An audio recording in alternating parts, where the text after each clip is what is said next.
કહેવાનું તાત્પર્ય શું છે? આપણે જે કંઈ ચેષ્ટાઓ કરી રહ્યા છીએ આપણા જીવનમાં જન્મથી મૃત્યુ પર્યંત,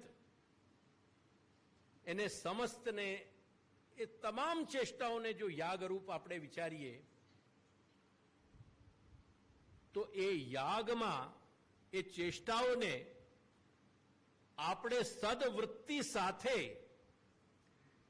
જો એક શ્રેષ્ઠ લક્ષ્યમાં એને અર્પણ કરશું, એની આહુતિ આપશું.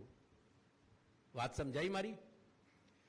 જન્મના બિંદુથી લઈને મૃત્યુના બિંદુ સુધી પોતાના વ્યક્તિત્વને વિકાસ આપી, પોતાના વ્યક્તિત્વને વિકસિત કરી, એ તમામ ચેષ્ટાઓને જો એક સંયમમાં રાખી, એને અનુશાસનમાં રાખી અને એને કંઈક શ્રેષ્ઠ લક્ષ્ય માટે જો એને સમર્પણ થશે, જો એની જેમ આહુતિ અપાય છે, તો એ દરેક ચેષ્ટા પોતાનામાં યાગરૂપ બની જશે.